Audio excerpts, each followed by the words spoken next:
All right, a few days ago, WhatsApp decided to update its software and its policies. And its policies include letting users give their data out or letting users' data being accessed by Facebook. Now, it's not the first time that WhatsApp has tried to do this, but this time round, there is a key difference that has people truly worried.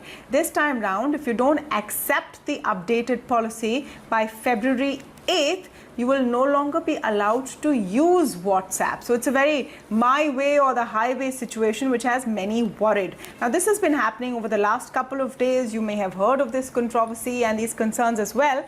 But what has made it truly interesting now is the advent of new players trying to grab some of that space. Among them, messaging apps like Signal and Telegram. Signal has been quite aggressively calling out for people to join them if they're worried about WhatsApp's privacy issues. And Elon Musk, no less, has now gone out and endorsed Signal. So what is the true picture if you compare WhatsApp, Signal and Telegram? My colleague Chandra is getting us more details. We did reach out to WhatsApp on the furor that their new policy, their terms of service has created.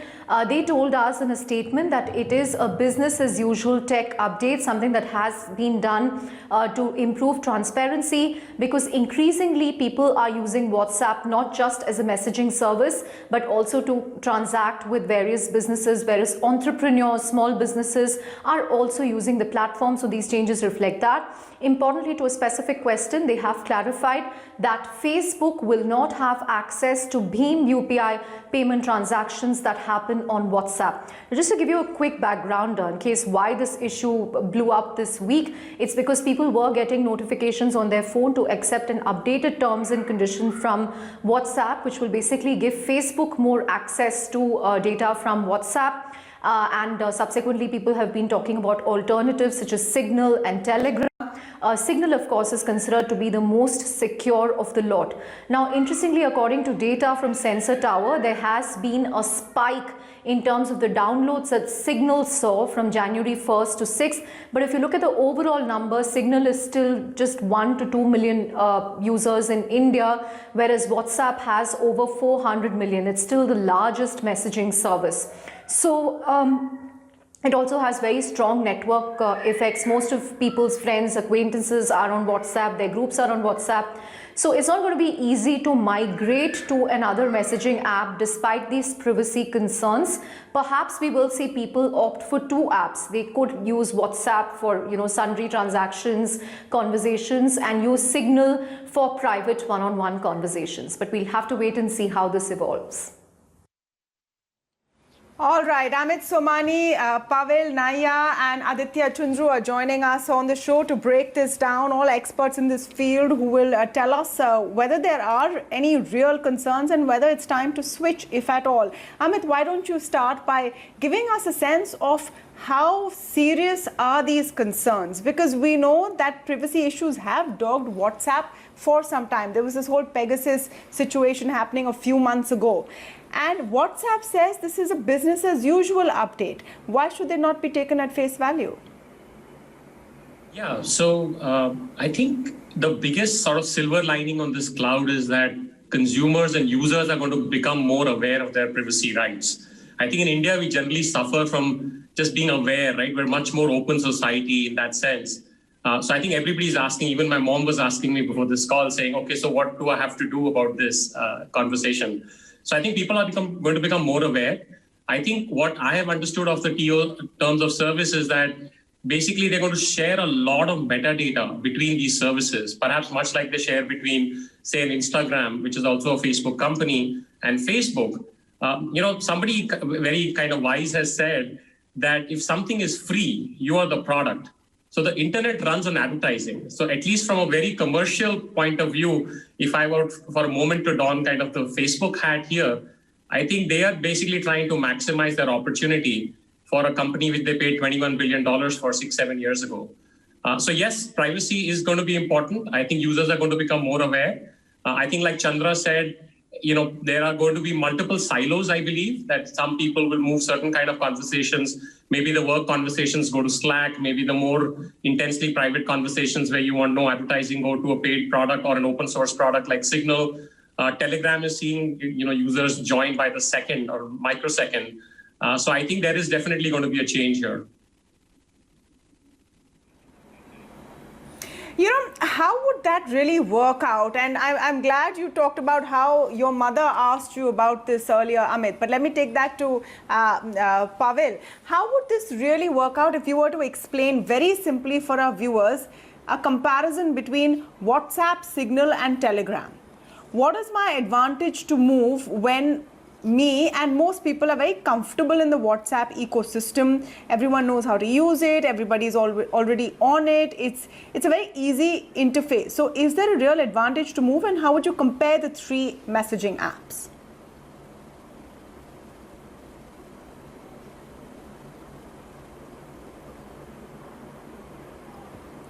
Pavel, that question's for you. I think Thank you, I Tamanna, believe for you're on mute. including I'm me. being told in my ear that you're perhaps on mute. Yeah. Oh, yeah, Yes. sorry. Yeah, thank you for including me, Tamanna. So first of all, if you go about WhatsApp versus Telegram, in terms of the feature and different options availability, it is more or less similar. But in fact, there are a couple of extra options given in the Telegram. For example, let's say you are a brand or an influencer, then you got options to send your notifications or broadcast your whatever the message to your followers, right? So that an additional options that Telegram has. But other than that, it is more or less similar in terms of the feature offerings, in terms of the kind of communications process it has.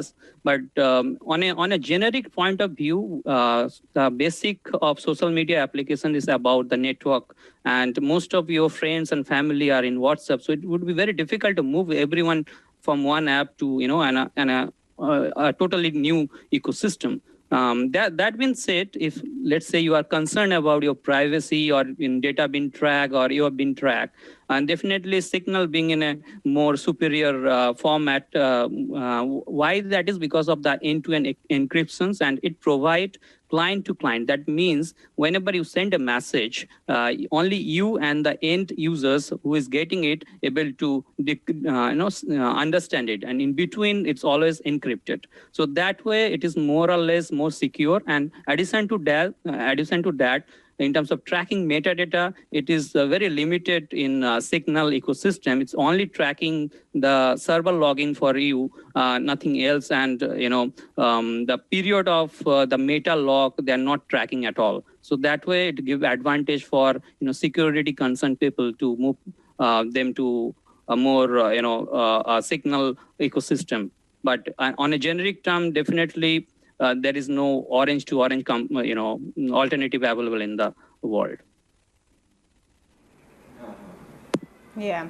Aditya, I want you to weigh in on that comparison that was just placed before us, because even before we get into the details of how dangerous this trend is and if it's something we should really worry about, with WhatsApp now wanting to share its data with Facebook and with Facebook's clients, moreover, the question is, how does one choose? And please break it down as simply as you can for our viewers. How would you compare the three on the parameters of, and two parameters are placed for you. One is privacy and one is ease of use.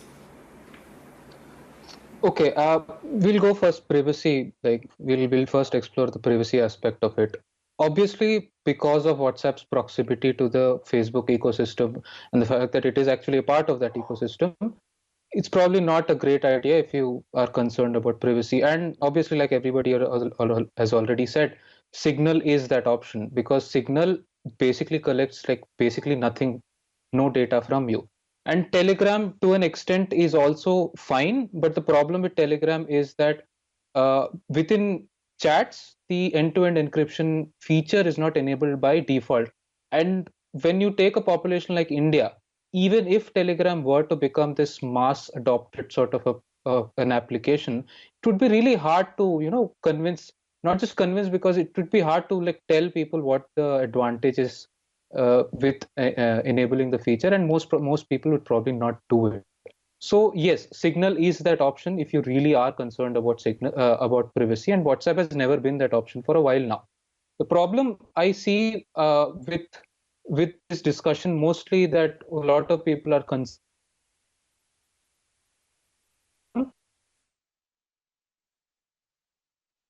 40 crore unique users, I think, and that this is a number from 2019, and that's how popular this app is, and everybody is on it already.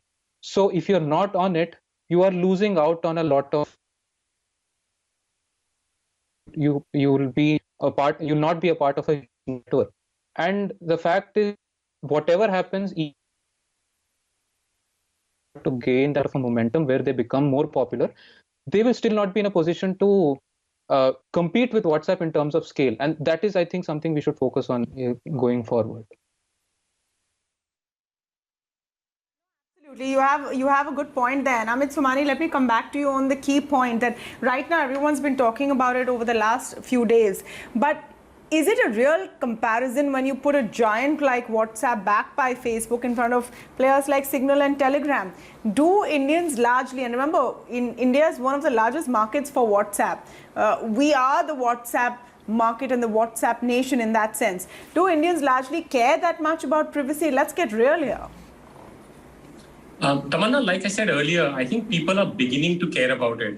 And we definitely need to educate people about it. And I think events like this will force people to figure out, how much they care about it, right? And so I think, like for certain kind of conversations which are very casual or kind of like the jokes and sharing things and so forth, maybe you don't care a whole lot, right? Maybe for your business, like I said earlier, you want to be a little more sensitive. Maybe for your e-commerce and payment and other transactions, right? You don't want the whole world to know, the entire Facebook ecosystem or the Facebook ad ecosystem to know. So I think people are beginning to be aware about it, but you're absolutely right. As India, as an overall country, we're a little bit less aware and less sensitive to it so far. So I think it's a step in the right direction. I think the government's also done some interesting work with the data privacy and protection bill and so on that has been talked about. Okay. One aspect that we need to talk about, and which is very important, Aditya, let me come to you on this, is the fact that WhatsApp also now can do payments. It's been allowed to have payments now from a few months, and that's expected to just blow up in terms of numbers. It's on the UPI bandwagon. How do we ensure security there, and do data concerns increase in that context? In a way, absolutely. Right now, the privacy. Facebook now get a carte blanche, like it and tech in terms of what ask from WhatsApp. Although, as I pointed out in the past, that right now WhatsApp says that people know when that data is being the context of a business account, in the context of chatting with a business. I have to reconnect you, Aditya. I'm sorry, I have to reconnect you. We can't hear you very clearly, but I'll come back to you on that point. Meanwhile, let me take it to Pavel. The concerns twofold. One, that WhatsApp is now also allowing payments, and does that make the data concerns even greater? Going forward, how do we know that the same model will not be adopted by players like Signal and Telegram? It seems like the next logical use. How will you keep giving the service for free? Yeah, I think that's a very valid point. Especially we are living in a scenario like, especially in India, where the number of users using WhatsApp is more than 430 million, right? In other sense, it is like 8 of 10 people who has a mobile are using WhatsApp. So that gives a huge database to a private company, and thus raise the point that does this kind of availability of data should be given to a party which is based out of outside of our country, right? And thus this privacy law that mentioned by Aditya is very important. Especially it bring those point where users have more power to choose between what they want to give to the third party in terms of use cases basis, as well as they have a opportunity to withdraw those advantages in the future if needed, right? And along with that, I think it's also creating a situation when the market is becoming a monopolistic competitions, and thus government regulation will play a key role in future as well.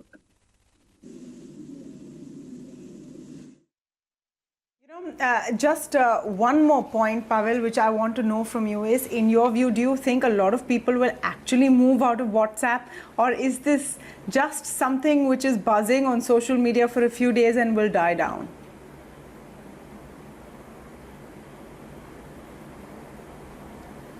Because it's like in every new year, right? You place to go to a gym, but it's hardly last for a month. Similarly, building a habit take much longer than just living it, and the similar situation for the digital lives also happen, because people are stick to the Facebook, WhatsApp, and other social media because they become habituated to it, and creating a whole new ecosystem or developing a new habit will take time, and therefore I don't believe at this moment it will not gonna a huge shift take place between WhatsApp user to any new platform, be it Telegram or Signal. Maybe some portion of people who are very concerned about their security and take that to their case, so they will go to those new platforms, obviously. It also raises very important questions in terms of rules, regulations, and legislation in India around data usage and privacy. And these have been in the making, I would say, for the last many years, with not too much clarity of where the authority of the Indian government, for example, starts, and where these apps, which are multinationals, can get their own way. So this would be an interesting test case to see how it pans out. Thank you so much to all of you for joining us on this very interesting discussion this Friday evening.